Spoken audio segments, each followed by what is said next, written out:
あるとマイクみたいになりたい。でも電話してくれない。オークランドとブックレンドから世界チャンピオンバーチャルプローズ始まるよ。バーチャルプローズ。To my motherfucking man, 50 grand, the alcoholic man, inject a tall can in his bloodstream if he can. Biggie Smalls, the 50 stroker, MC provoker, chocolate tie smoker, huh? I like to max and Maximas and Acuras. Your girl butt cheeks, I'm smacking, huh? The raw rapper, spine snapper, with the little, cause all my lap a shot, the ball, I ain't your fucking comforter. And if I ever fall in love, I bet I'm fucking her. Ask the if I didn't choke her. If she try to front, then I drop the chuck. Episode 106 of that World Champion Sound Virtual Pros podcast. My name is Al, aka Henny Omega, aka the Bandman, aka Bougie Nagata, aka Two Phone Scorpio, aka Super Brazy, aka Pete Gas, Break Dip Dip, aka No Speak Broke Boy, call me Shinsuke Stack a Mill Up. And with me, one half of the Holy Scheming Army, one half of Blemolition, one half of the Bread Hunters, one half of the Heavenly Thotties, my main oos, Mike. Hey, what's up, motherfuckers? It's Mike, a.k.a. Sticky Fuji, a.k.a. Crack Saber Jr., a.k.a. Tim Tam Bigelow, a.k.a. Wavy Boy Smith. Today's topic, wrestling's most charming observers go over the 40th Annual Wrestling Observer Awards. Hit us on Instagram and Twitter at VRTLPros. Hit us on iTunes. Hit us on Spotify. Join us on the Discord every day, every hour of the day. There's some pretty good conversations going on there. And if you want to participate, email us at virtualpros64@gmail.com. We got some emails, Mike. You mind starting off with that first one? Yeah, sure. The first one is from Jeff from Stitcher. No, Daniel. He's bored at work. He says, hey guys, keeping it brief. Who's on your shooter Mount Rushmore? Thanks, Daniel. Man, we only got 3 emails. This is gonna be a real quick show. Shit. No, I don't have a shooter Mount Rushmore, and I don't really know if you mean, like fake shoot wrestlers or actual shoot guys. Because if you mean like fake shoot wrestlers, then I think the only people I really checked for back then is I would watch like a Vader match or a Gary Albright match if they were in the fake shoot fights. But that's pretty much it for me. As far as the real shooters, I think you mean like MMA guys. I don't know, like Anderson Silva, GSP. Those two are high up there for me. John Jones, I know he's a polarizing figure. And, yeah, I don't know. 3's good. I'm going to end with 3. You need 4, but it's okay. I'm pretty sure that's how Mount Rushmore works. For going fake shooters, yeah, you gotta go Minoru Suzuki, I guess. Masakatsu Funaki's up there. That's it. I'll just have 2. Yeah. Albright's up there as well. I'll go 3 as well, but like, for real, like, MMA guys, I like Keith Hackney a lot. That guy, like, really fucking blew my mind as a child. Hoist Gracie, like I had said, a real inspiration because he was very skinny, like I was. Who else? Anderson Silva is always entertaining. 4, Kid Yamamoto, R.I.P., rest in power. Next email is from my man Drug Dogs, titled Milk. Al, do you eat cereal with milk? If so, what do you do with the milk left in the bowl when you finish the cereal? Do you one gulp it or dump it down the sink? Thanks. I'll take my question off the air. Dill, aka Drug Dogs. Peep his website at drugdogszine.com, by the way. If you get a chance. There's not really any milk left when I'm done with a bowl of cereal. For me, I'll put like at max, I'll like just kind of like season the cereal with milk. And then like as I go on with the bowl, I'll just kind of like keep on seasoning it, you know? Like I just want that cereal as crispy as possible. So, I know what you mean with like cereal milk, and I would never drink that. That's even worse than drinking milk, in more than one sip at room temperature. So, it's either not enough milk to drink or it's probably going down the sink. What's your cereal technique, Mike? Yeah, I rarely eat cereal because I don't really like milk, but When I was younger, when I was a kid, I would put as much milk as possible in there for some reason. I don't know why. Get out of here. Yeah, I don't know why. I didn't even really like milk as a kid, but for some reason I was like, it can't, like, it needs to be as much milk until it's almost overflowing. But yeah, I pretty much season the cereal too, but I do not pour extra on. Like, if that's it, that's what I'm eating. If there's a little milk left, it depends on how I'm feeling. I might drink it, but usually I just dump it down the sink. Yeah, you're wild as fuck, dude.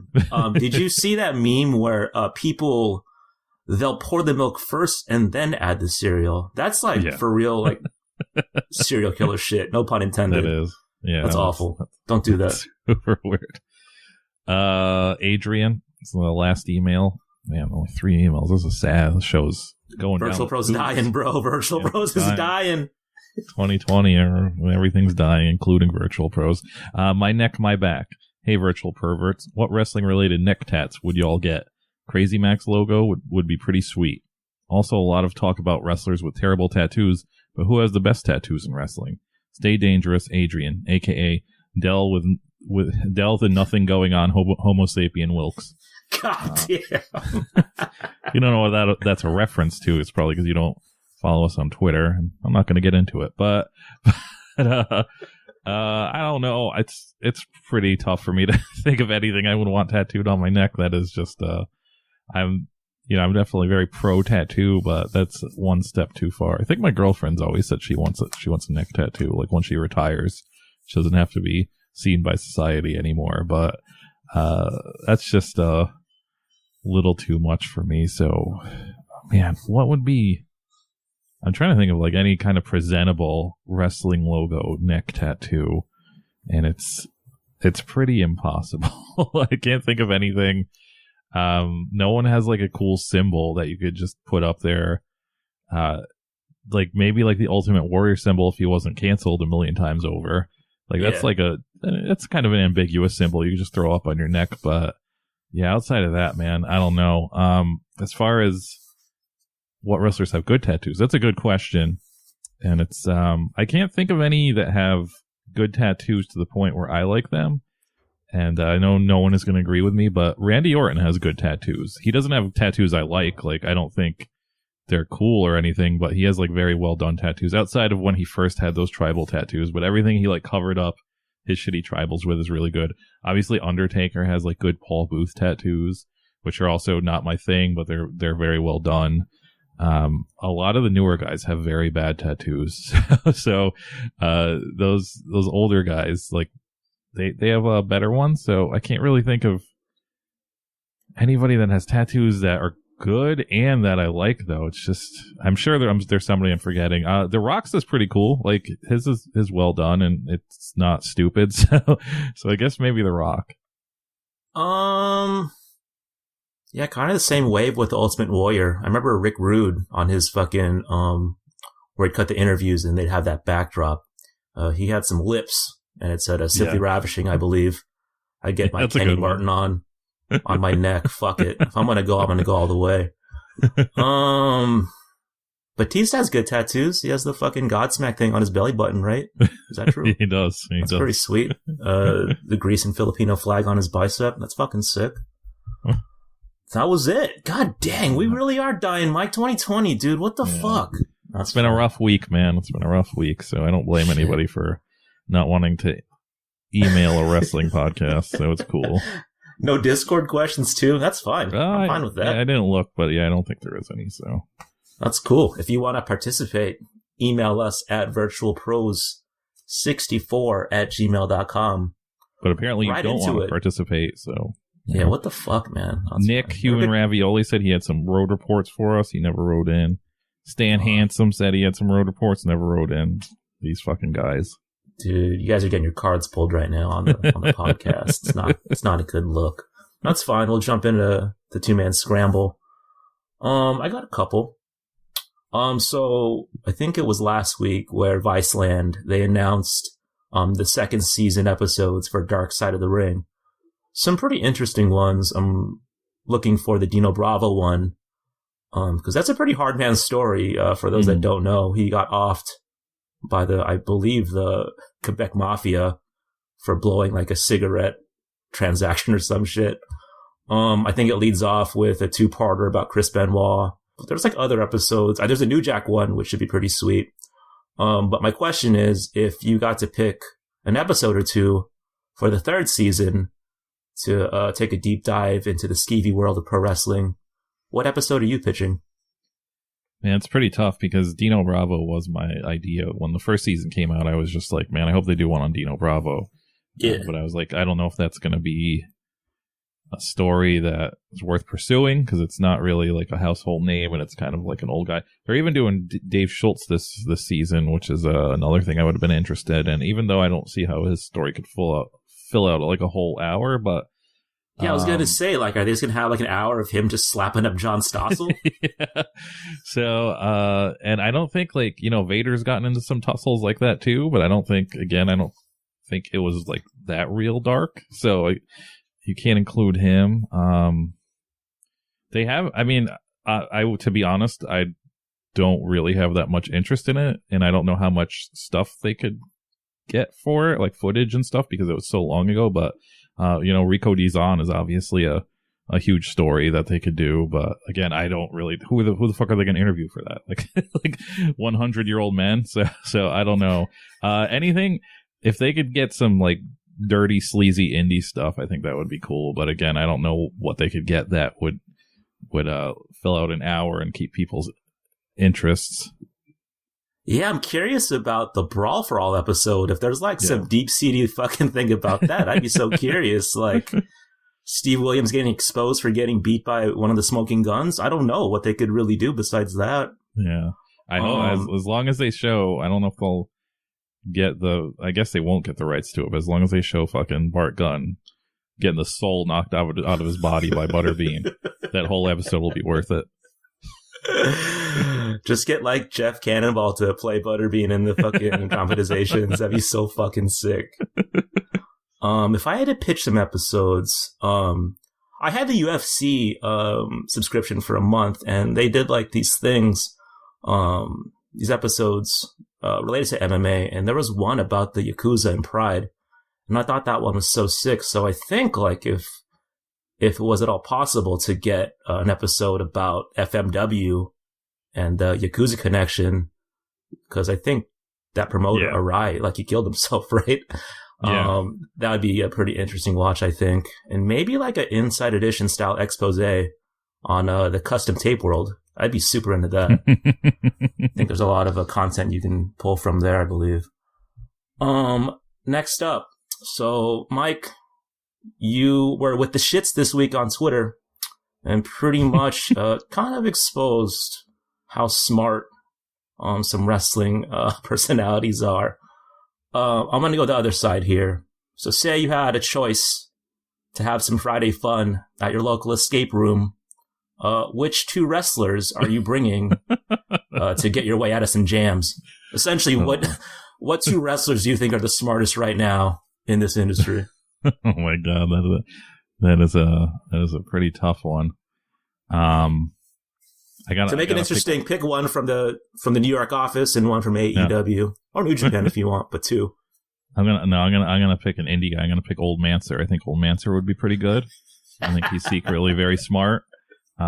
He's the only wrestler, and he's not really a wrestler you would expect it from due to his gimmick, but he's the only wrestler I've seen explicitly say "fuck Trump" on Twitter, so I'd pick him. AEW, WWE. Definitely not Jericho. Is he a dummy?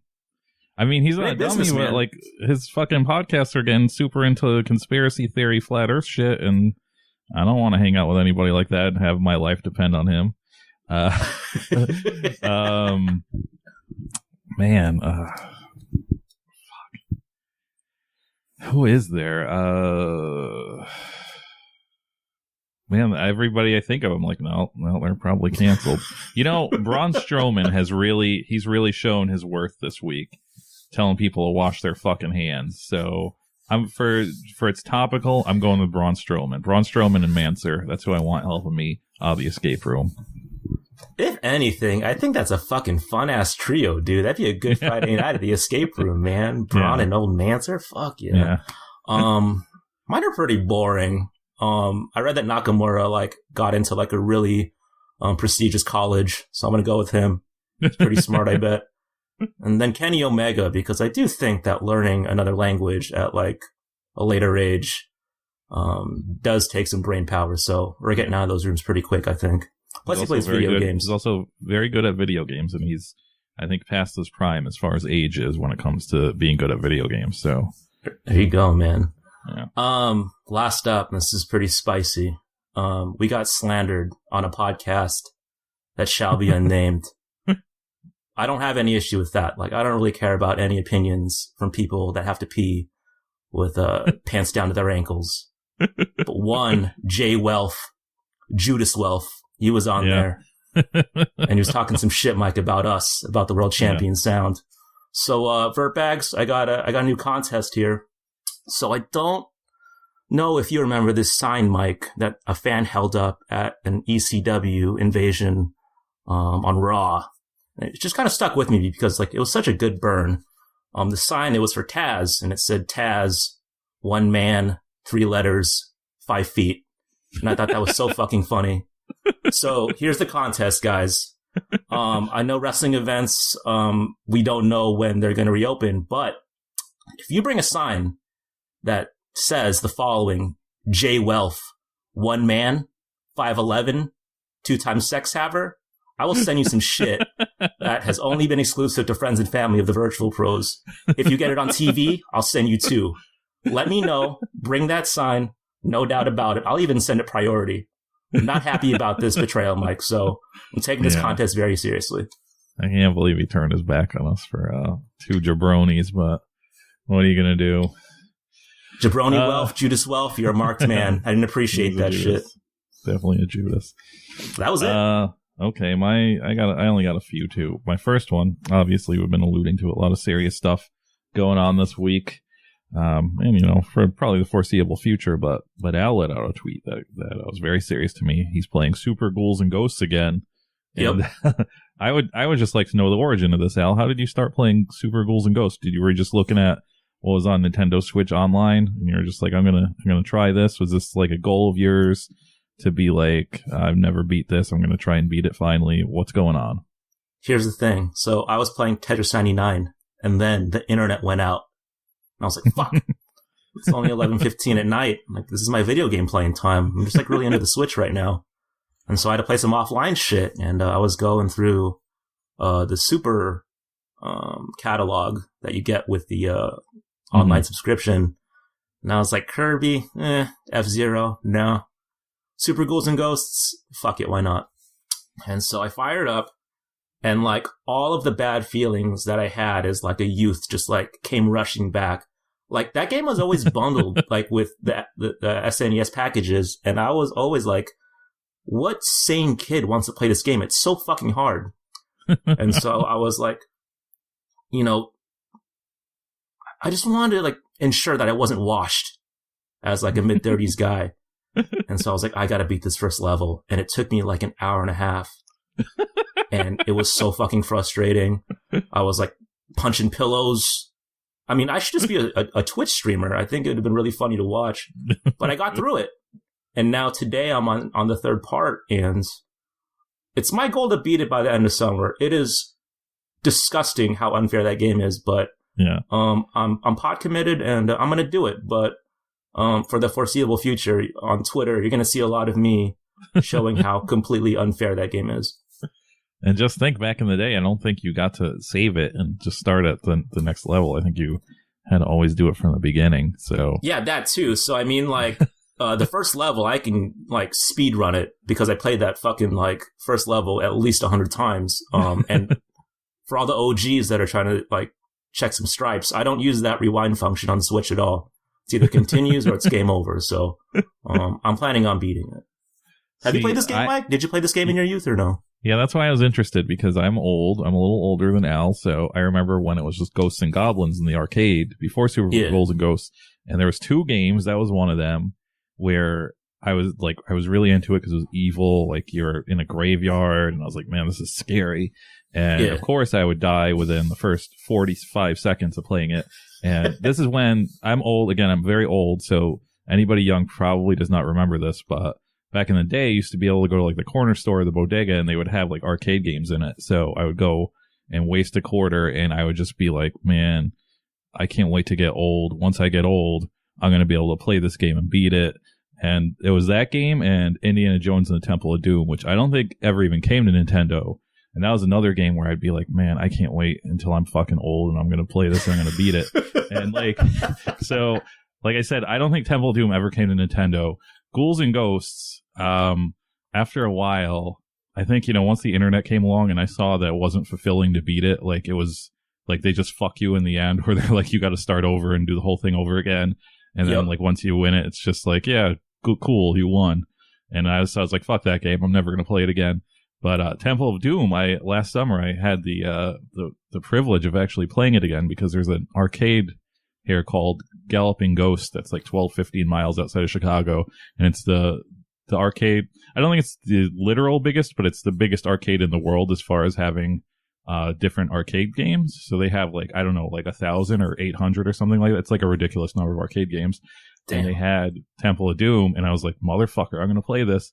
And sure enough, I was old enough where I just beat the first level like it was nothing. Like it was just like, I didn't even have to play like more than one guy. I just beat the whole first level, and I was like, yes, I feel so vindicated. I just stopped after that. I didn't even fucking try after that. I just went to another game.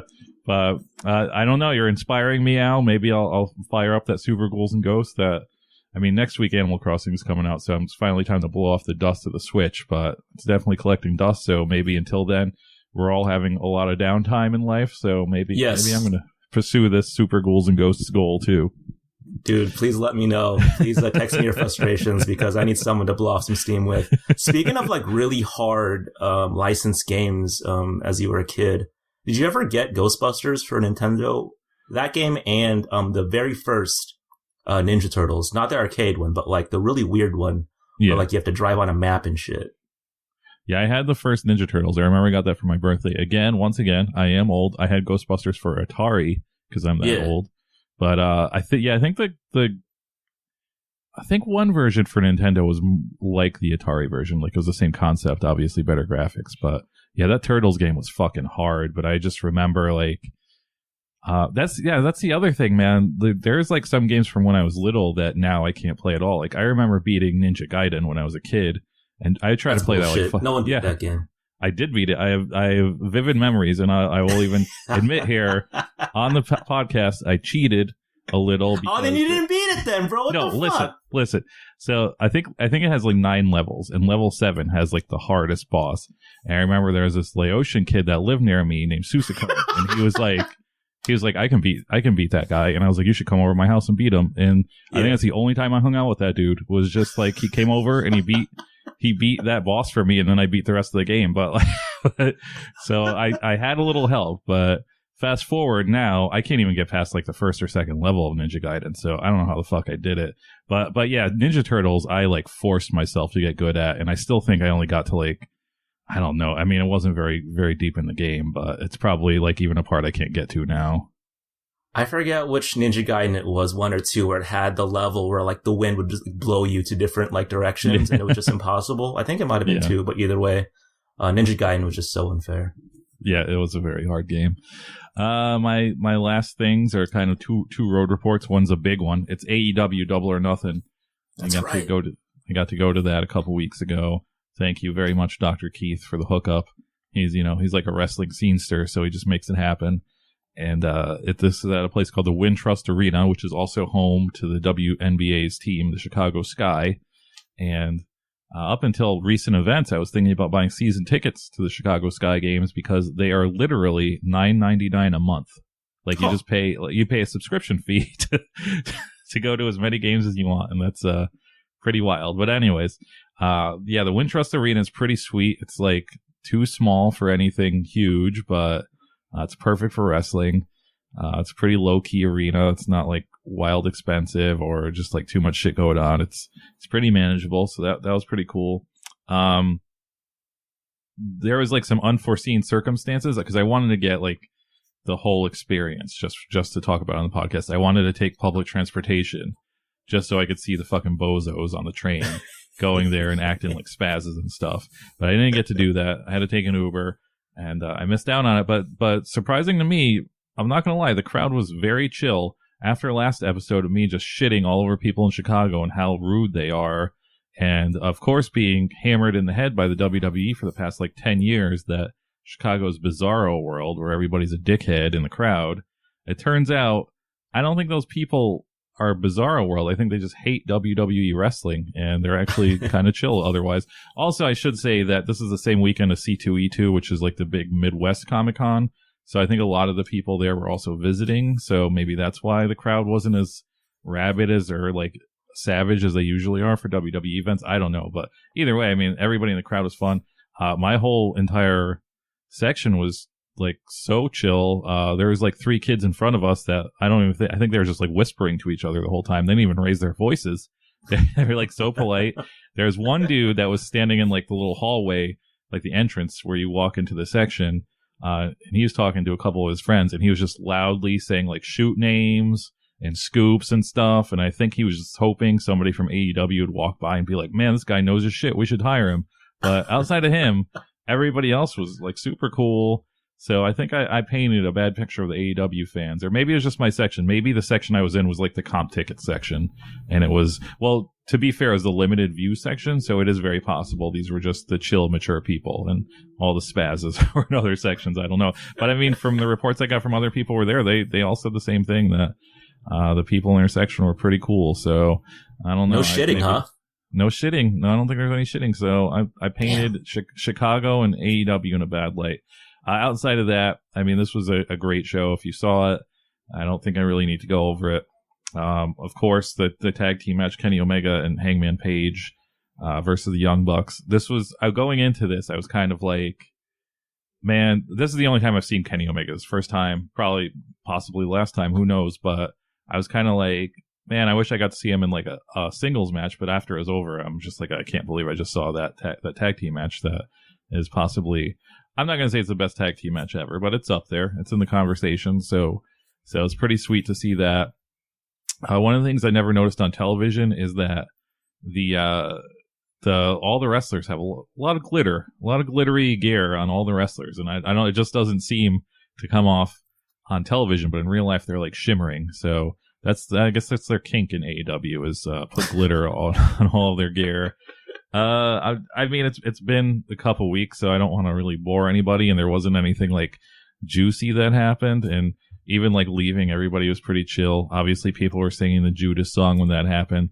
There was a dude when the choir or whatever came out. So the limited view was basically I couldn't see the entrance ramp, so when that shit happened, I couldn't see any of it. So I guess there was a choir from what I've heard.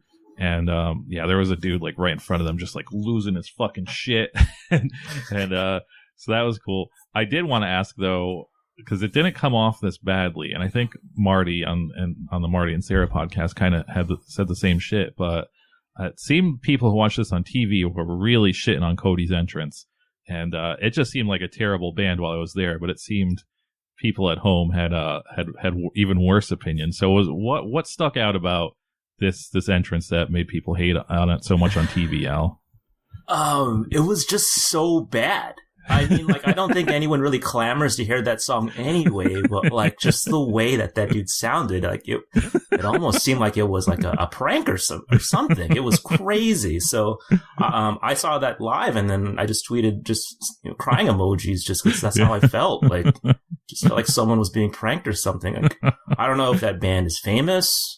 They shouldn't be if they are. No. I feel like it just came off super badly. I think I could be wrong, but I think he might have imported them from WWE. I think they might have did a WWE song too, and he liked that sound so much he had them do his own theme song. Which is, if you've ever not listened or looked at the lyrics of that song, look at them. They're very embarrassing. I thought the main event was a little underwhelming. Even the Cody match. Not the main event. The Cody match. I'm not a big Cody fan, but I was expecting. I don't know. I was expecting more Southern wrestling, I guess. But again, when I saw pictures or gifs of it on the internet, and I didn't notice how badly MJF was bleeding. So maybe that's something I needed to watch on TV, along with the main event. Obviously, Cody got that cool tattoo Yeah. I just want to be on record because there seems to be, I think the majority of people understand this is a terrible tattoo, but I think there's like a section of those people who think it's terrible that just think it's terrible because of what he got tattooed. But I just want to set the record straight. I don't care what the fuck anybody gets tattooed on their neck. That's fine. It's the fact that it is completely jacked and terrible, and like all the stars are crooked, like the fucking coloring looks horrible. It looks just, I don't know, it looks so bad, and no one who is like well off should have that bad of a tattoo. I think somebody dug up a tweet of him asking like who has like the best or who's like the best, what's the best tattoo joint in Atlanta, and then then he shows up in on Double or Nothing with his neck tattoo. So clearly somebody's like, oh, I'm the best tattooer in Atlanta. And he was like, cool, man, let's do it. And that's the research he did. So I guess you get what you pay for, Cody. But I just want to set the record straight. I don't care what the actual tattoo is, but if you just think it's bad because it's a bad idea, look at how bad it actually is artistically, because it's ridiculously, terribly, terribly done. And I hope he comes to his senses and gets it like lasered off and get a different one. Get a better tattoo guy to do it and get a better one. Outside of that, we finished. I went with Brady, who's obviously a listener and friend of the show. We finished off the night by going to a White Castle. First time I've been to a White Castle since 2014, because they kind of closed all the convenient ones down in New York. And this is, I think, the first time in a very long time I've been in a White Castle that wasn't completely covered in bulletproof glass, too. So that was a treat. And this White Castle also had a burger called, like, I think the 1915 burger that was exclusive to that White Castle, and another one in, I believe, Columbus, Ohio. So I got some Hype Beast White Castle burger. And let me tell you guys, it's not as good as real White Castle, so don't get that one. But yeah, it was a fun show. I'm very glad I got to go and witness. I guess I didn't look through the Observer if they actually rated that match, but I witnessed what I assume is at least a 5-star match, another one, because I didn't think I gave it a 6, I believe. Oh god damn! Look at that. Yeah, so I didn't think I would see another one after that Gargano Almas match. So it's cool that I got to see another one. Thanks again, Dr. Keith. It was a great time. I really hope they come back to that area of Chicago and not like bumfuck suburbs of Chicago. And they've made a fan out of me. Oh, I also wanted to mention, so the WWE thing is like, I think I kind of realized that WWE fans, I mean, they're cretins for one, but I think it's just like, it's kind of like, I mean, Al can probably relate. He's a Sacramento Kings fan, but I think it's like when you're a fan of like a really bad team and you're just so used to bitching about them that you don't know what to do when they get good. And I think that's what like WWE fans like about WWE is like it's something to bitch about, and that's why they don't really they're like antagonistic towards AEW because it's good and it's like easy to understand. And I don't think that makes sense to them. It's kind of like, I mean, the Blackhawks were never like super bad, but I used to be a Chicago Blackhawks fan. I mean, I guess I sort of still am, but I never watch hockey anymore. But a few years ago, they won 3 fucking Stanley Cups within 5 years. And after that happened, I stopped watching hockey. I was like, I don't know what to do. Like, what do you do after that? There's nothing to root for anymore. You won 3 titles in 5 years. There's nothing more. Outside of that, I've been a lifelong Bears fan. There was that one time in 2005 that, gave us some hope. Like, I knew deep down they weren't going to win. They started off that Super Bowl with a fucking run back though. And I was like, we have a chance. And, that was like the highest high I've had as a Bears fan since I was like 5 years old. So I just like, if the Bears, I mean, they're so bad I stopped watching, but if the Bears won like 3 titles within like the next 4 years, I would be like, I never need to watch football again. So I think that's the deal with WWE fans, where they're just like, at this point, they don't even want it to be good because they wouldn't know what to do. So they just want something to bitch about. And that's why they like WWE over AEW. I don't know if that analogy works. I kind of think that WWE fans are like Yankees fans, where like they just expect greatness because it happened like in the 90s. And now it's so bad, and they're just kind of like grasping for straws. I mean, if the Kings got good, I would be just the happiest guy on the fucking planet. I wouldn't be fucking on Twitter, tweeting at Lakers fans. You say that now. How bad they're doing.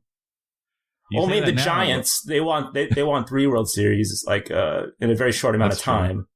Yeah, that's and true. I kind of just feel like I can't be grumpy about them right now because they're horrible. Like, give me 20 years, and then I can be thirsty for another ring. You know what? It might be a white person attitude. This might be exclusive to the whites. Because white people traditionally have defeatist attitudes, so it might just be white people, but I don't know. I mean, the Kings are chasing an 8th seed right now, and then they canceled the goddamn season. You want to talk about some conspiracy theories right now? Yeah. And I'm itching for that, so I don't know, Mike. Outside of that, really quickly, I also saw Freelance Wrestling. That's the other Chicago independent wrestling promotion besides AAW. And that's, I want to thank Marty DeRosa from the Marty and Sarah podcast. And I forgot to plug it on the show, Make Us a Mixtape. He does another podcast called Make Us a Mixtape, which I was on now like a month or so ago. And I think it was like an off week when we didn't record, so I forgot to plug it. But yeah, check out his other podcast, Make Us a Mixtape. It's him and this other comedian named Paul Farvar. And they kind of have guests on and have them make like a 5-song mixtape and like explain it and shit. And I think that's a really cool idea. Most of the guests are usually like comedians or actual musicians, so I was kind of just being like a fucking jobber on that show, but I was very, very happy to explain and share my weird musical taste. So that's a pretty fun show. So if you like shit like that, definitely check it out. Make Us a Mixtape. But yeah, so I went to Freelance Wrestling. I don't have much to report. I go to Freelance like once a year because I don't really like it. No offense to them, but it's just like not my vibe. I'm just like not really into it. But my girlfriend, out of all people, wanted to go because it was a really rough week for her work-wise. So she was like, I want to go somewhere and just scream at people. So I was like, oh, let me see what's going on with Freelance. And so we went, and yeah, like this is the first time me seeing Danhausen since he kind of got like internet big. And man, he came out. He was like the first dude to come out, and it was like Stone Cold was coming out of those fucking curtains, man. I mean, the last time I saw him, he was doing a tryout match for AAW, and no one gave a shit, and most people were just laughing at him. And now he's just like real hot shit. I was really impressed. What was I was gonna say something else about oh yeah, the cool thing about Freelance though is that, and I don't know, maybe this is just I'm making this up, but the vibe I get from Freelance is that most of the people that go there either don't watch wrestling outside of Freelance, or they don't watch wrestling at all, and just like some of their friends told them to come, because there was like a group of people in front of me, and one of the dudes asked his other friend what a tag team match was. And man, if I didn't know what a tag team match was, I don't think I'd be going to live wrestling. I don't think I'm that adventurous. That's it's pretty wild to me. But I mean, outside of that, most of the people there seem to be like not wrestling fans. They like, I don't really know the geography of Illinois or Chicago. I'm fucking, as we've stated on the show, I'm really stupid about geography. I don't care to learn. I learned enough about New York and, the Northeast where I'm fine. I'm fine what I'm doing. And, so I don't know if AAW, if it's like city people and, or if it's like non-city people like coming in to see AAW. So I don't know if Freelance is vice versa, where it's like a different vibe, and like maybe Freelance is a city people and AAW is a suburb people. I don't know. I'm sure Dr. Keith will get a hold of me and let me know the geographics and demographics of all these indies, but it definitely seems like a different vibe. So that's cool. I think that's like a hard market to capture, is people who otherwise don't watch wrestling. So I don't know if they're just like marketing in schools or bars or something, but that's like the cool part of Freelance. But all the wrestling to me is like, I don't know, man. They're not up on the internet like the other indie promotions, so I just don't know what's going on. So I just watch it and I'm just like, that's fine. But otherwise it was cool. Effie was there. He's a cool wrestler.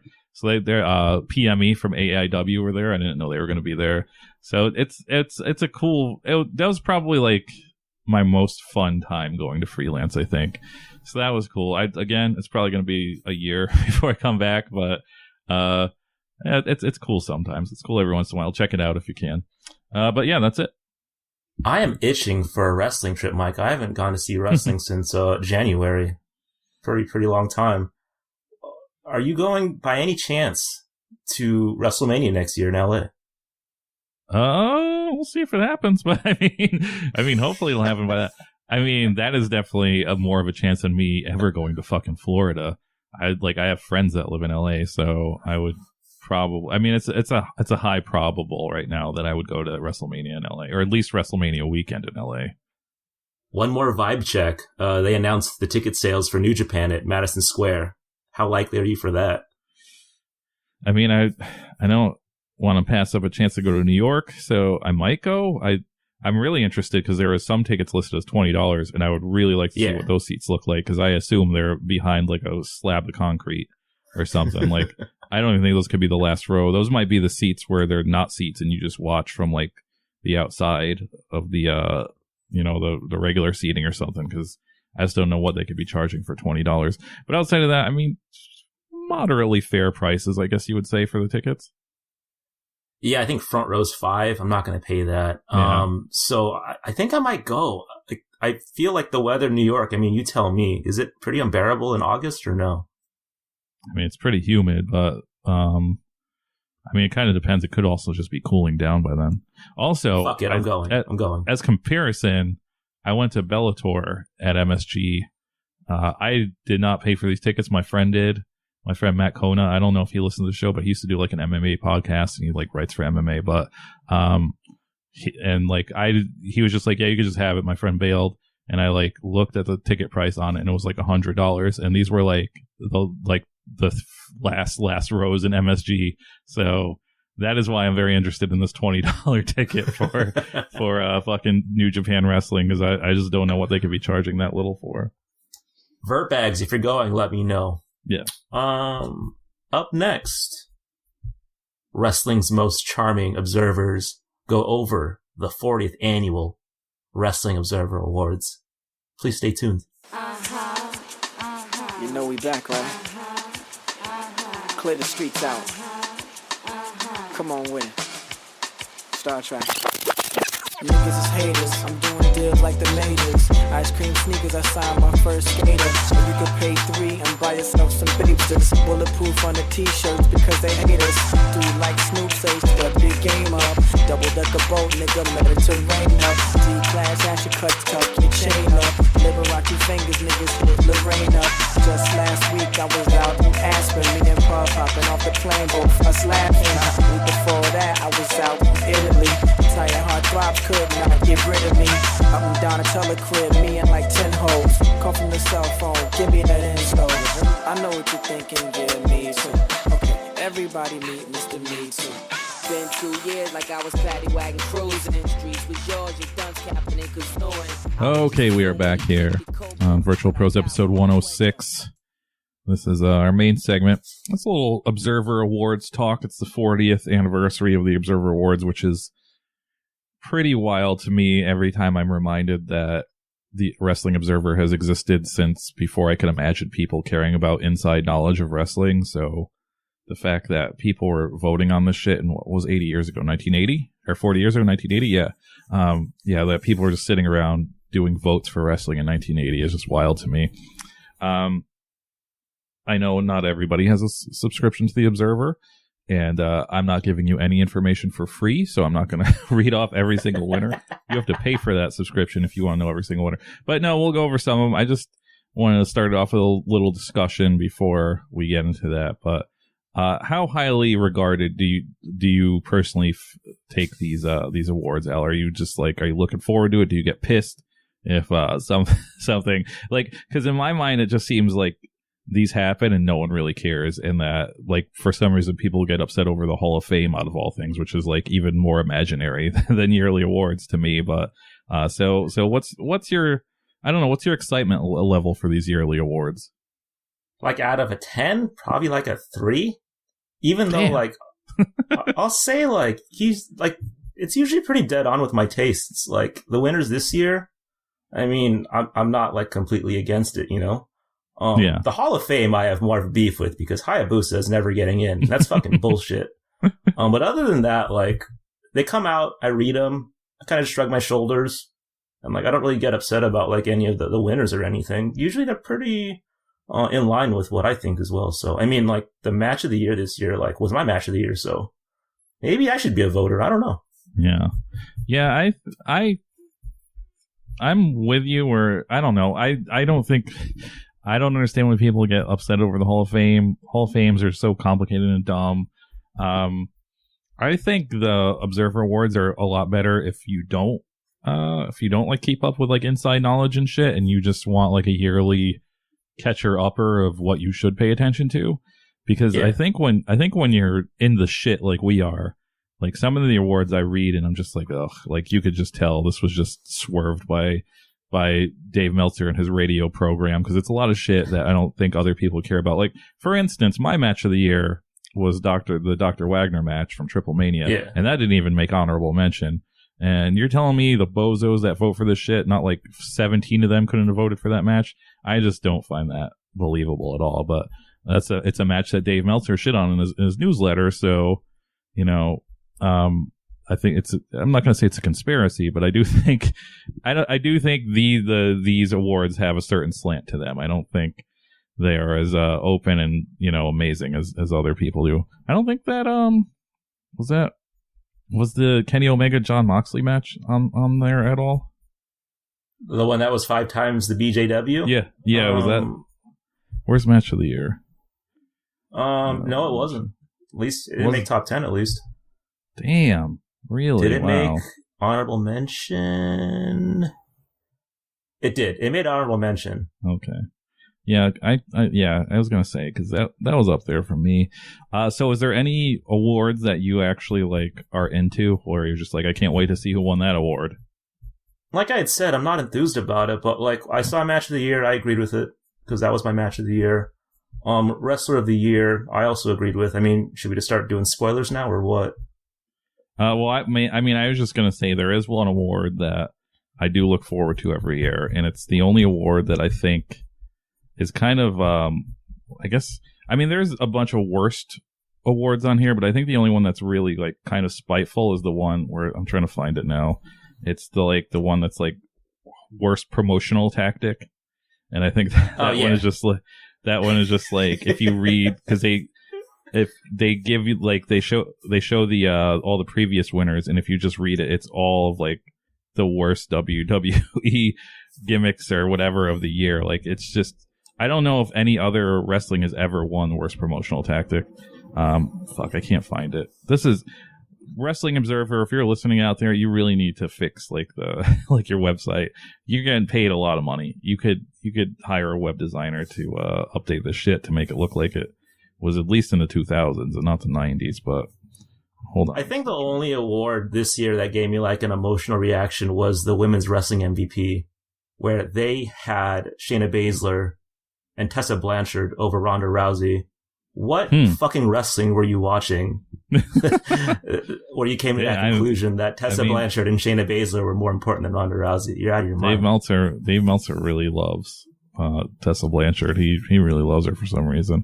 Okay, yeah, most disgusting promotional tactic. It was WWE continuing to do business in Saudi Arabia, because last year was WWE doing business in Saudi Arabia.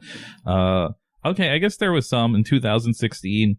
It was Bellator booking Kimbo Slice versus Dada 5000. That was a non-WWE one. That's disgusting. That was pretty sweet, even though I think Dada 5000 had a heart attack. Yeah. So maybe in retrospect it was kind of gross. It's also just like a great reminder of just real bad ideas. Like 2009 WWE Piggy James angle making fun of Mickey James's weight. 2005 WWE not editing off the show its terrorists angle the day of the bombing in England. Holy shit, man. 2001 Stephanie McMahon interviewing on 913 TV equating the bombing of the World Trade Center to her father's steroid trial. It's just like, this is the section I always flock to. This is the number one. I just love this section. But number 2 this year was, of course, UFC handling of John Jones, because that was another thing Dave Meltzer was obsessed with. But yeah, we can get into spoilers now. I just that was all I had. Yeah, how do you want to start off with this? I don't know. I mean, so we could start off with let's see. So we said since I brought it up, you want to go with just Wrestler of the Year? Yeah, go from like most important to least important. Yeah, I mean, Jericho, I think for sure. I mean, he definitely just put AEW on his back, and I mean, for someone that's done it for 25 years at this point. It's pretty fucking remarkable. I think Okada was number 2. Ospreay was 3. Cody 4, I guess. I'm not a Cody fan either, but I don't, like I said, like I didn't really have any like hard disagreements with this award. Did you? It should also be mentioned that there are basically like 7 different Wrestler of the Year awards. Like every year there seems to be a new one. Because there's Wrestler of the Year, there's Most Outstanding Wrestler, there's Box Office Draw, and there's also these new categories that started last year that's basically MVP of each area of the world. Yeah. And like I don't know if we need all this shit, but yeah, that one kind of doesn't make sense. Like the Europe MVP was Walter, but Walter did not finish in the top 10 for Wrestler of the Year, so yeah. So yeah, it's a little confusing. Yeah, it's kind of dumb. They should just fucking drop those are dumb. But yeah, I guess if you're counting overall everything Wrestler of the Year, because Observer really concentrates on shit that normal people shouldn't care about, like money and stuff like that. So if you're counting all that and like box office draws, and like, it's Chris Jericho's deserving of it. Yeah, no real surprises on here. It's just all the people. Tanahashi over Kenny Omega though must sting. That must sting for Kenny Omega. I think the only bullshit on this one is Kento Miyahara over Kota Ibushi. Come on, dude. That's crazy. Kota with his G1 performance, you gotta stop it. That's another big Dave Meltzer guy. I keep meaning to put one of those matches on the mixtape, but then every time I go to them, I look at the run times and I'm like, no fucking way, man. Like, maybe we gotta do like a special episode about just like 1 or 2 of those dudes' matches, but yeah, 40-minute matches are not for me, man. Yeah, so Most Outstanding Wrestler is Will Ospreay. And I guess Most Outstanding Wrestler is more for, you know, the wrestler that can really work the shit out of a wrestling match. So it makes sense. Okada's number 2. Ibushi's number 3 in that one. Ishii, Takagi, Johnny Gargano, of course. Rey Fenix, I'm glad to see him get at least a little love. Again, Kendo Miyahara. But yeah, I mean, it's all the wrestling guys. It's all the guys you expect to be real good wrestlers. Kenny Omega at 10 is pretty surprising given the audience, I feel like. I think it's just because he, like, the same reasoning I had. He didn't really do anything he had the one match with Tanahashi in January, and that was it until like June or July. So that's true. Kind of makes sense. Tag Team of the Year, who cares? Pentagon and Rey Fenix. Lucha Brothers won, though. I think I might have voted them best tag team. No, I voted Kabuki Warriors, which I don't think are on this at all, because this is a little sexist. They sure aren't. Yeah, this is a sexist list. But it's pretty wild out this year. Out of all these years, is the it breaks the Young Bucks' 6-year streak of winning Tag Team of the Year. So that's pretty wild. Yeah, the fact that Ricky Morton and Robert Gibson got 67 votes, and I don't see one mention of the Kabuki Warriors. Yeah, I think it's just because no one pays attention to lady tag teams now, or WWE lady tag teams, I mean.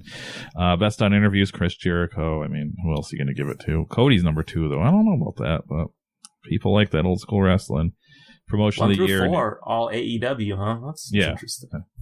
Yeah, I know, and they're the ones who don't have scripted promos, so that's kind of weird.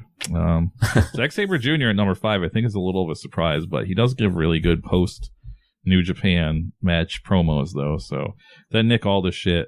Oh, man, I forgot to bring that up in my 2-man scramble because I didn't write it down, but did you see that him just playing himself in that interview saying he thinks Japan is overrated because no one claps for his matches? I did see that, and he was like, we gotta stop fetishizing Japan. It doesn't mean that it's better necessarily because it's Japan. And yeah, it was pretty embarrassing. Yeah, dude, it's just you, man. It's not everybody. People clap for matches here now. It's not 1984 anymore, man. Just fucking sorry that no one claps. Samoa Joe, number 10, good. I'm glad he's up there. I think he's the best interview guy in WWE, but he's perennially injured now, so that doesn't matter. Promotion of the Year, New Japan, AEW number 2, WWE number 3, and then after that it's just Stardom getting number 6 though, so it's good for them. Over Dragon Gate? What does Dragon Gate really do? Stardom's so hot these days. No, Dragon Gate and Stardom are tied. Oh, they're tied. Yeah. Okay. Yeah. DDT number 7 though. People seem to love DDT, so that one's kind of crazy that I got beat up. Best weekly show. I just want to point out that Raw is nowhere on the... Raw gets an honorable mention, and AEW has 3 shows on this list, one of which I didn't even know existed before this list came out. So that's pretty amazing. New Japan on Axis still getting number 4. But yeah, there's something called AEW Road 2, which I guess is just like a YouTube show. Oh, Being the Lead is on here too. So basically I have 4 shows on here. That's fucking crazy. People. I've still never seen one episode. Have you? Of what? Being the Elite. Oh no, I watch it every once in a while. When I'm like really bored and I have nothing else to watch on YouTube, I'll watch it. It's never really worth my time. Back in the day when they first started it was more like Road Dogg stuff where they're just like showing how like life on the road. That was cool, but now that it's all like jokey jokes, it's never really good. Every once in a while. I take that back, actually. I did watch the episode where they're just complaining about how they were mistreated by New Japan, and that was pretty fucking funny. Match of the year, Will Ospreay, Shingo Takagi. That's what I had. Tanahashi, Kenny Omega coming in 2, which is kind of a surprise. That was there. a very good match, but no Sadiq Maiden match on this list. An honorable mention. So I guess they didn't see that. Yeah, you said that Moxley match was somewhere an honorable mention. No big I think deal. my only issue with this is I'd probably have Okada and Ospreay over the Tanahashi versus Omega match. I thought that match was so good. Also, it's nice to see Arisa Nakajima versus Takahashi, the head shaving match, make the list. We watched that on a previous episode. Oh, that was pretty good too. I'm just gonna skip to women's wrestling MVP, like Al said. Becky Lynch number 1, and then Ronda Rousey number 4. Shayna Baszler, Tessa Blanchard over Io Shirai number 5 though. It's a big one. No. Yeah, like I said, there's a best box office draw list, which is like, I don't know, is this something you could really vote for? Like can't you just look at some numbers and say, okay, yeah, he's the best box office draw. Is this something people really need to vote on? I think not. Let's get rid of this. Nate Diaz number 5 though, so good for him. They don't even tell you, is this a new reward or anything? Because they don't even tell you. Oh, previous winners. There we go. Conor McGregor won the last 3 years in a row. Hulk Hogan won 19 in a row, it looks like, which is, I can see. Oh, no, that's best babyface. Oh, babyface, my bad. Yeah. I mean, also could be argued as best box office, I would think. Yeah, it seems best. Oh, fuck. It seems best box office draw is more of a MMA type thing, where it's usually MMA guys that win. So I guess it's kind of a big deal that Chris Jericho ran away with it this year. I did lose my place though, so I'm gonna babble for a second. Well, next is a feud of the year. Okay. Cole versus Gargano. I don't see AEW fans shit versus pants on here, so that sucks. Yeah, this is like one of the ones that I do up there with the promotional taxes. I do like looking at because it's one of those things that my brain can never remember, like feuds and stuff. So it's always good to be reminded of that. I guess you could go with Adam Cole, Johnny Gargano. Everything else on here is like shit I really don't care about though. So it's. I guess we could wrap up with most improved. I mean, for me, I think Lance Archer definitely deserves it. That was a guy that no one really cared about, and all of a sudden they did after his performance against Ospreay at the G1. I don't know. Darby Allin at 8's kind of crazy though. I mean, Darby Allin kind of really stepped his game up last year. I don't know if I agree with John Moxley. I don't think he's improved any. I think he's still kind of, he's still John Moxley. He just doesn't have to do the same 5 moves over and over again. But I don't know. Again, this is a hard thing to vote on. So, Rhea Ripley, I don't understand that either. I guess she's more improved. But yeah, then there's shit like best technical wrestler, of course. My favorite, Zack Sabre Jr. He's won since 2014. He's still winning. Before him, Daniel Bryan had it on lock since 2005. So since 2005, there's only been 2 winners of this award. So that's pretty wild. And of course, Tomohiro Ishii locking up Best Brawler again since 2014. He's been winning this award. So good for him. But yeah, that's Best High Flyer, Will Ospreay, of course.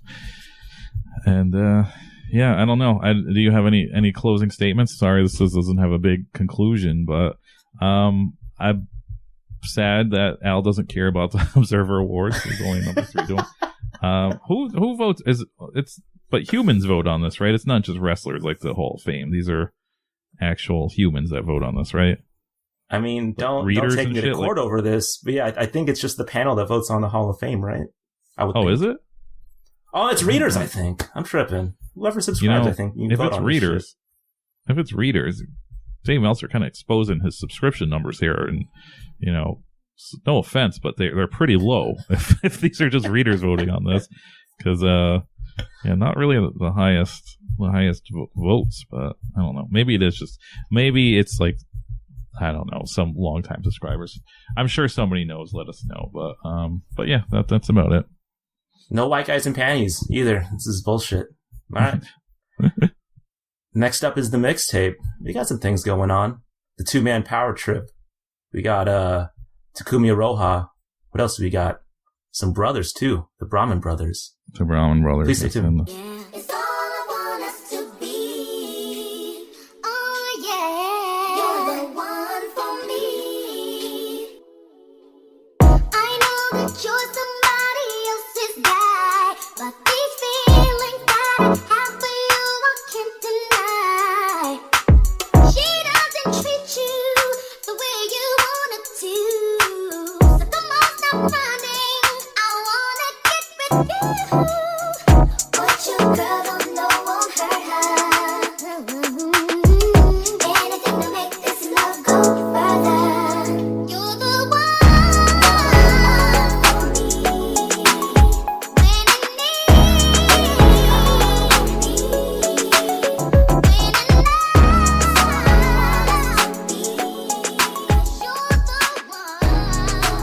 We're back with Virtual Pros, episode 106.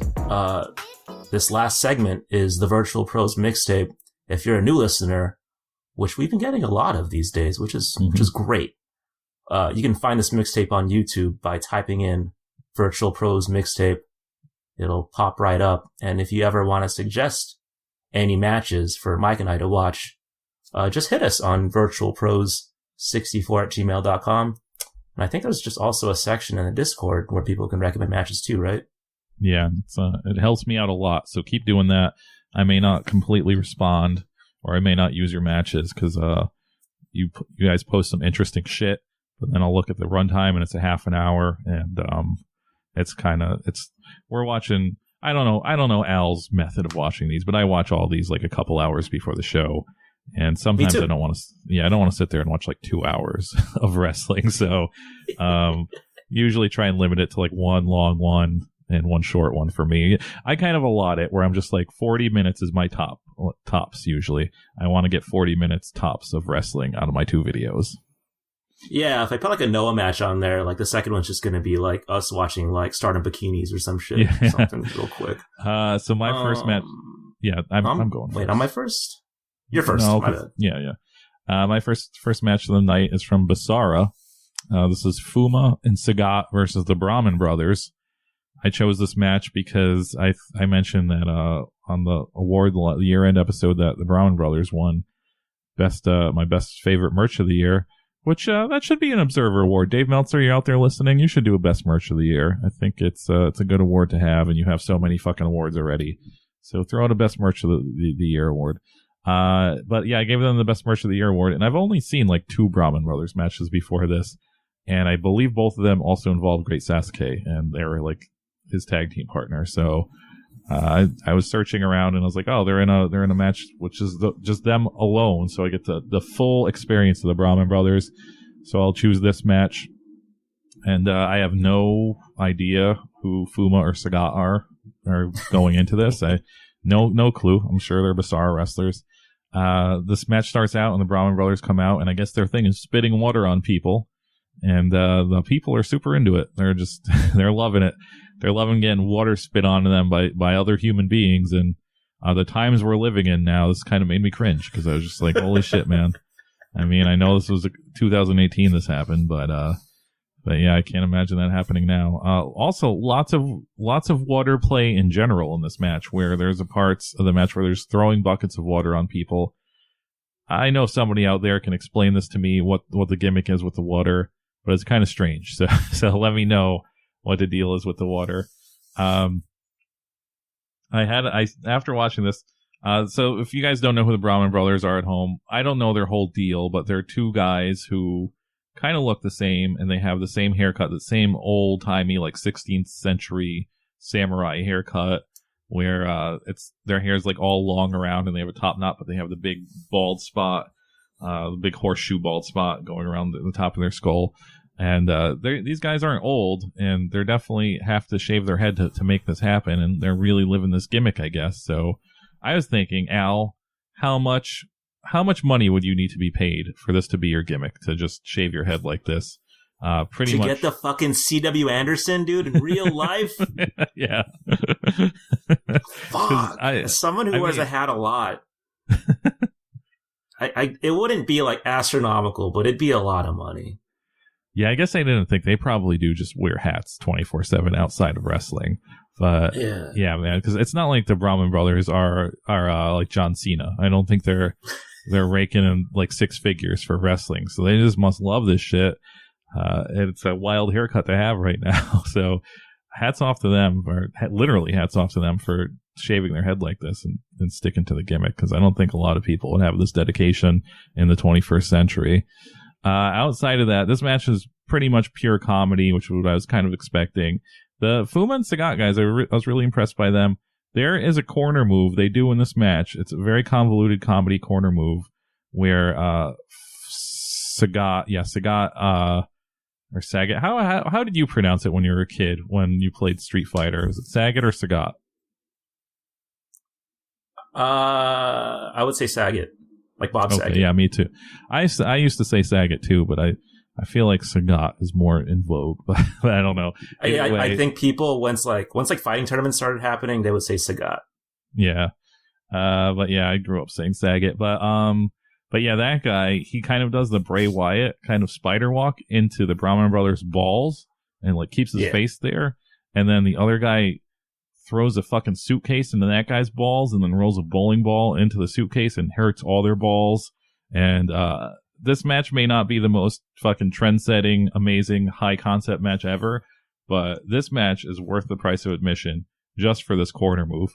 Like, just, you can watch it on 1.5 speed, I don't care. But this corner move is a must-see. This needs to be put in Fire Pro. This move is amazing, and I loved it. But yeah, outside of that, it's just a comedy match. It was fun. I would watch another Fuma and Sagat match, so I don't know. I might check out a little more Bizarro after seeing this. Yeah, the Unsolved Mysteries logo. I can't unsee it after you brought it up that one episode. It looks exactly like that. The Bizarro logo. Yeah, for as cool as the Brahmin brothers look, I think I like their outfits a lot. You know, they match as all brother tag teams should. This is going to sound like a PSA, but like water spitting is like A1 to me. The lowest form of like wrestling audience engagement. Like, what a bunch of bums. Like, when Lance Archer, he stopped doing that, all of a sudden, guess what? He wins an award in the fucking Observer. He's so good now. So maybe the Brahmin brothers should take a cue from Lance Archer and do this too. This is like a degree like removed from like someone just putting like shit on a stick and like chasing fans with it. It's gross. So stop it. I don't like spitting at all. It's horrifying. Especially in this day of age. Not much else to add. There is a lot of dick and mouth stuff, like Mike had brought up. But it kind of makes me think, since there's like so much water play, like, do you think this is like a high-priced custom that someone had made? I'm gonna go with that. So salute to the pay pig who shared this art with everybody. That suitcase stuff, though, it made me laugh. So you might be right, because the crowd knew, because they were all wearing the rain jackets, so they knew. So this might have been like for a party or something. I remember that the wrestler show that Damien from Fucked Up did on Vice, and he had that DDT episode, and I never knew they had that event where they're all like, it's like a drunk event where everybody's drunk, and so maybe it's a situation like that where these guys just fucking have like a party event where a bunch of people come and party with the Brahmin brothers. I don't know. Just get spit on. It's not that far fetched. They get spit on and they pay for it. You pay extra to get spit on. See, my first match of the night, not as erotic, but I thought it was okay. Takumi Iroha versus Mayu Iwatani, Stardom 2/8/2020. So originally, the main event for this event was supposed to be Mayu versus WWE's newest signee, Sari. But sorry, she pulled out due to illness. So in place is Marvelous's promotions ace, Takumi Iroha. She actually started off as a Stardom trainee, so a little gem for you there.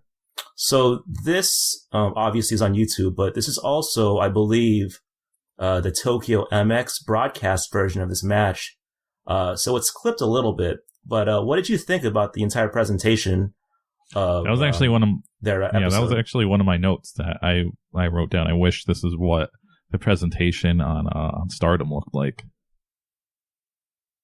Yeah, I mean, like, so Mike and I have been lifelong Stardom World subscribers, and like I've just been kind of conditioned to watching these matches like on a single camera. And I mean, it's fine. Like, I've watched fan cams a lot.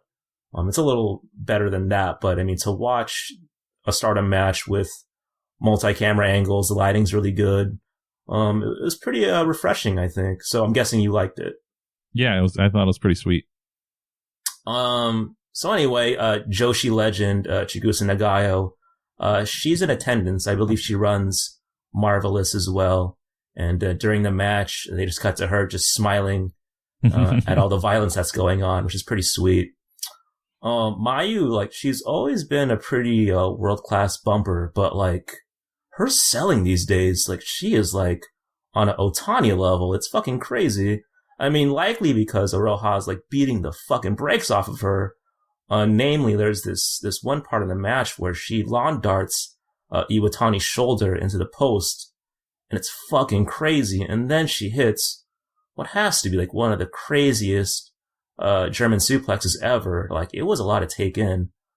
So in sum, Nick Aldis, if you're listening, Japanese wrestling and Japanese wrestling fans, they get pretty geeked when it's pretty violent and awesome and wild.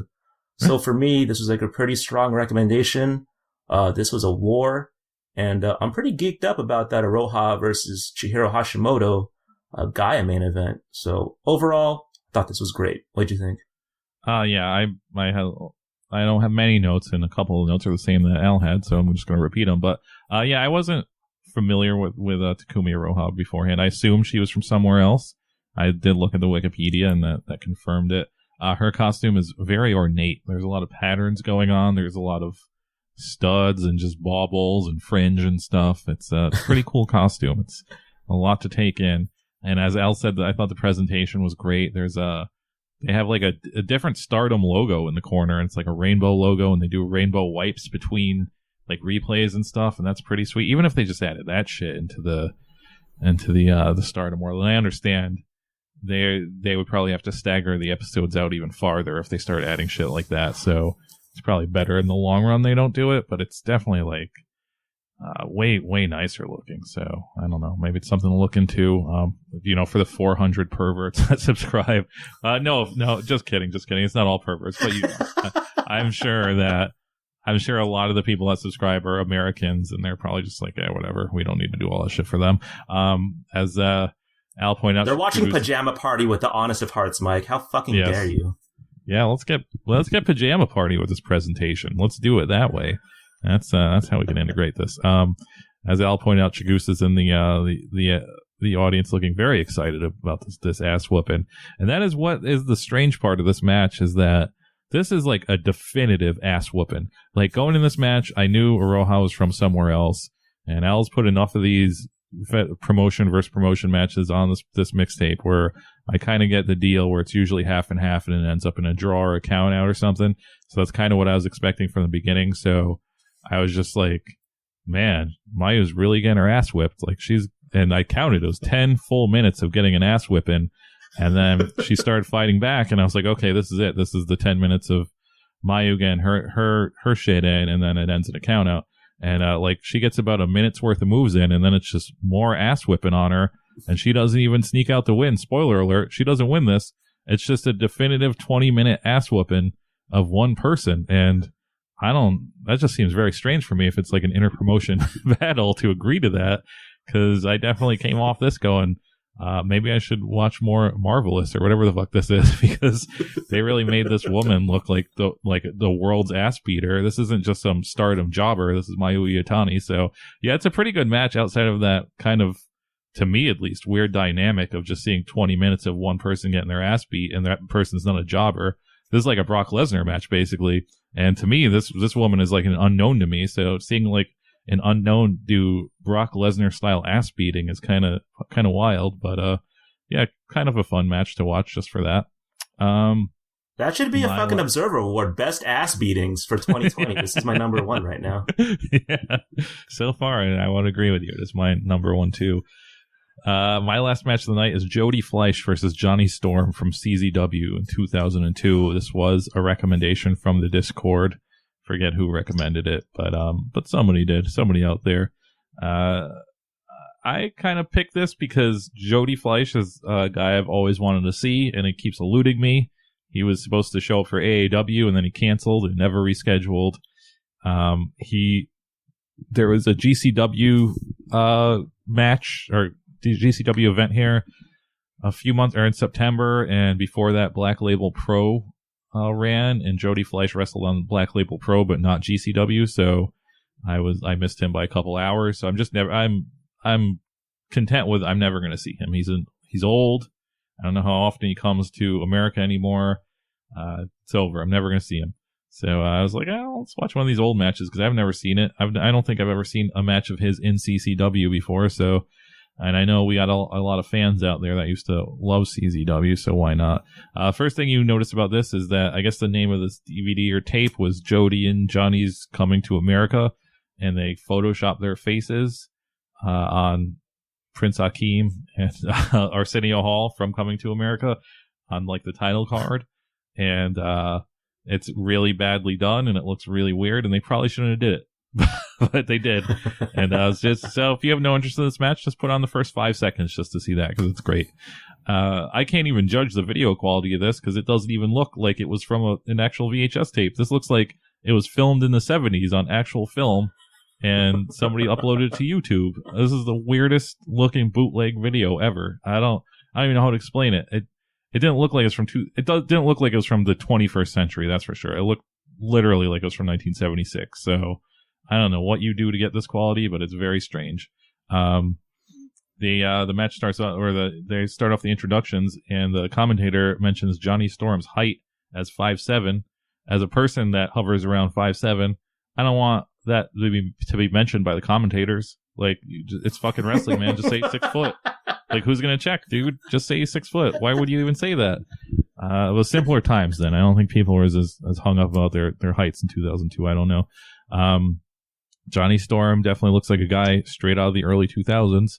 I don't even know how to explain it, man. This guy just looks like a dude that lived at that time period. Within the first 1 or 2 minutes, I think, before even the bell rings, the commentator makes mention of the Orient, and Johnny Storm drops the F word, not fuck either, the bad one. So you get a lot of old, simpler times 2002 in this right away. Outside of that, this is early 2000s flippy guy match, and I think we've had a couple very notable early 2000s US indie flippy guy matches on here, and I've always kind of shat on them, and this is no different. I don't really like this match. It's outside of the atmosphere and the aesthetics. Jody Fleisch also, some guy in the audience has Jody Fleisch's racist Michinoku Pro mask. I don't even know where the fuck he would have got that from, but he has it, and Jody Fleisch puts it on for a minute. And that's pretty weird that somebody owned that back then. He must have had some real good hookups to fucking get that thing. But yeah, outside of that, this is just like dudes doing flip moves and not selling them, and then doing more flip moves for fucking 15 minutes, and it's not for me. The only other thing I wanted to point out was that Jody Fleisch works that wall move into every single match he ever has. And if you guys have never seen a Jody Fleisch match, and don't get me wrong, I like Jody Fleisch, so just because I don't like this match doesn't mean I don't like him.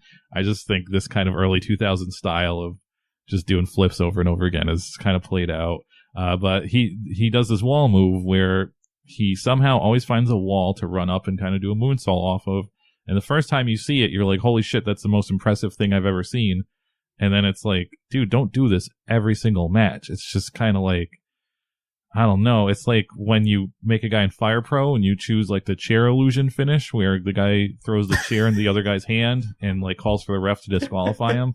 Like, if you hit that move more than twice in a match, it's just like you get really upset because you're just like, I can't believe I'm watching this animation again. And it's kind of like that when Jody Fleisch does that wall move.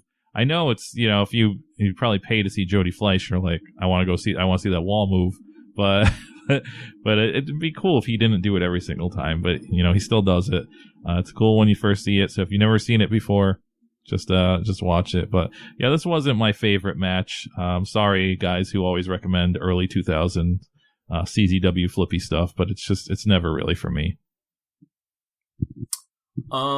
Mike, think fast. How many wrestling storms can you name in 5 seconds? I don't know. I don't think only Devin Storm and Johnny Storm. I know I'm forgetting a big one though. That's 10 seconds. Lance Storm, man. Come on. Lance Storm. Fuck yeah, that's the big one. Yeah. And Tony too. Come on. Quiet Storm. There you go. Tom Storm. That's funny how you got Devin Storm before fucking Lance Storm. But yeah, not much else to add. The first 2 minutes of this clip, and things have definitely changed for the better. Storm does drop some pretty hard F-bombs. That's not good. And then I just got a glimpse of what Jody Fleisch's mask was in M-Pro, and that is not good either. Who was selling that match? Just puts it right on. Yeah. Who was selling that mask, and how is an American guy buying it? Like, it's wild. In 2002, of all times. I wonder.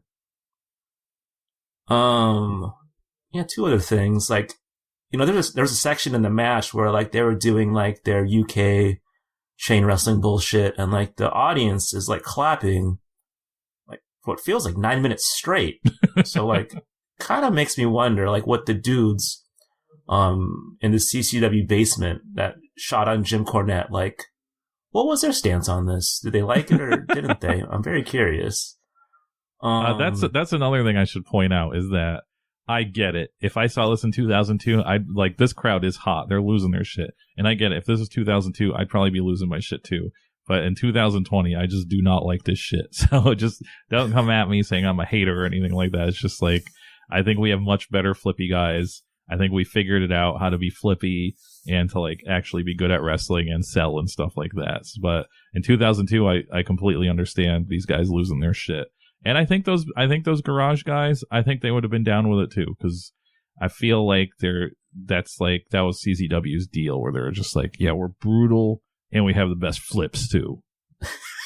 I mean, the 720 springboard DDT, that's still some pretty good shit. But I mean, I guess this match would fit in 2020, which is a compliment in some ways, I guess, since it did happen 18 years ago. But like you, Mike, it didn't really touch me in the heart or anything. Yeah. It was like a real definite, like, both teams played hard type of match. It was alright. The last match of the night is my pick. The 2-man power trip, Stone Cold Steve Austin and Triple H, versus the 2 Canadian Chris's, Chris Jericho and Chris Benoit. Raw 5/21/2001. Damn, 19 years ago. So, I mean, I primarily chose this match because, I mean, we talked about it earlier. There was a discussion on whether or not Hangman Adam Page and Kenny Omega versus Young Bucks had the greatest tag team match in the history of the world. And I know you're a noted tag team hater. And while I don't necessarily hate tag team wrestling, I don't prefer it either. But that said, I think you did mention it, but you thought this match was pretty great, right? Yeah. I mean, I thought it was good. I don't think it's better than, like, the Kobashi Kikuchi versus Can-Am Express match. I'm not even sure if it's better than the Ibushi Omega versus Young Bucks match where I was at in Long Beach. I mean, I might be biased because I was there. I mean, take my word for it. I was pretty emotional. It was a pretty emotional match. I didn't cry or anything, but I don't know. Once the discussion about this was the best tag team match ever dropped, I was like, really? I didn't see it, but I don't know. That's why I picked this match anyway, because I know, like, in terms of a WWE world, it's like this tag team match. What else? DIY versus Revival. There's that No Mercy tag match with Benoit and Angle versus Edge and Mysterio, which might be the best WWF tag match ever. TLC, if you count that, WrestleMania 17 is also up there. even though I'm not sure if that counts or not. But I mean, everyone has seen this match on Raw, I feel like, and I don't know if it holds up with everybody. But on rewatch, like, it absolutely holds up to me. Like, this era of Steve Austin is, like, probably my favorite when it comes to, like, in-ring shit. Heyman and JR are on the call, which is probably, like, the second best duo to me, aside from Gorilla and Heenan. I know I'm geeking out, but, like, all the cutoffs and, like, all the shenanigans, this is, like, prime WWE style, on display here. This is better than that new shit. You know, give me the Jim Cornette membership card. I don't care. This was way better than the AEW tag match. Required viewing. What'd you think? Yeah, so just to get back to this Hangman Page Omega versus Young Bucks, best tag match ever argument. I agree with you. It's not as good as the Kobashi one. I think the crowd in that one is just too good.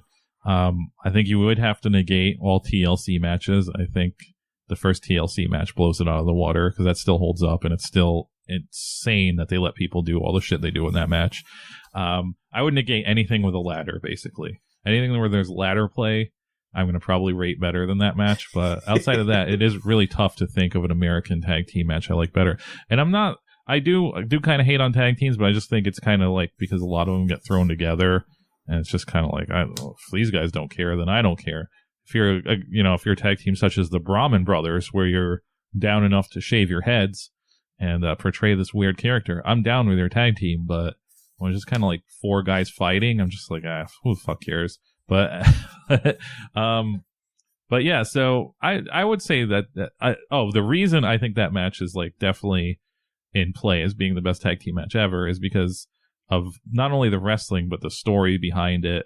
And I think it was just one of those matches where it just seemed like it had the age-old thing where it's like two tag team partners that don't really get along with each other. So the whole time I'm watching this match, I'm like, man, this match is fucking amazing. But I know at the end, there's going to be miscommunication, and then Hangman's going to turn on Kenny Omega, and it's going to suck. And they never did that. And they had like a satisfying ending where they didn't have to do that. And they kept the mystique of both of them hating each other, and it just fucking really worked. And I think that's what makes it in contention. I do think you have to have the backstory. I don't think it's something like TLC or the Kobashi match where you just throw on and be like, man, that's an amazing tag match. So I think that's why it's kind of in the running.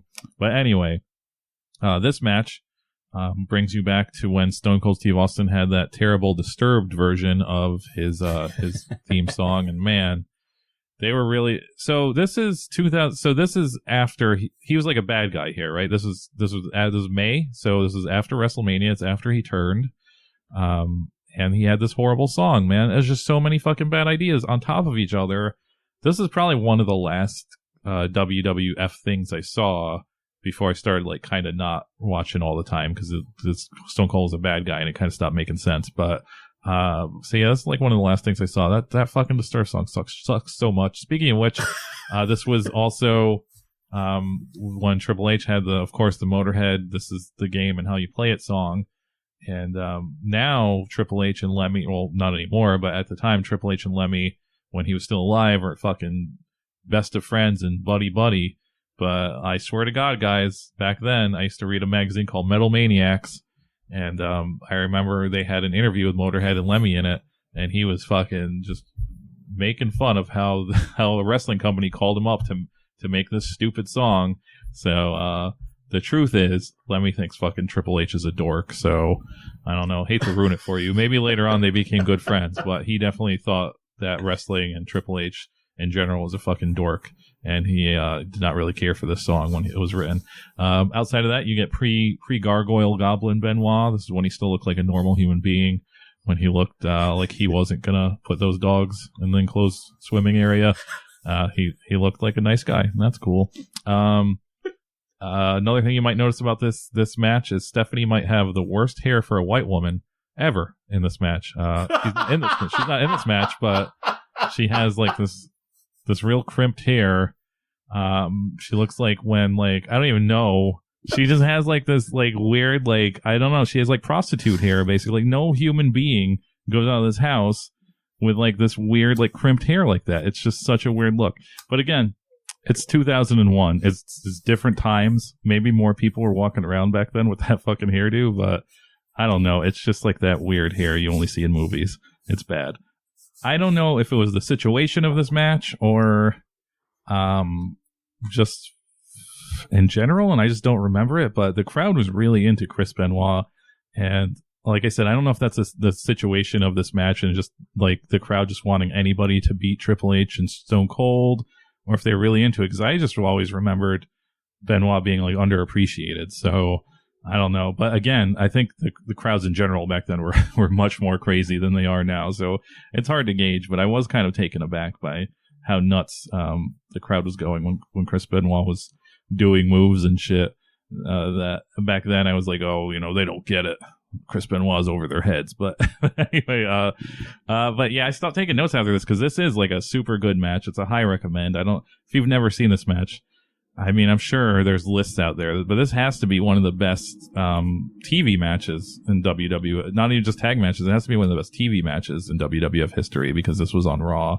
It's up there with that 4-on-4 or 5-on-5, the Radicals match that they did like a year before on Raw, and all the other great Raw matches. This is a high recommend. Very, very good match.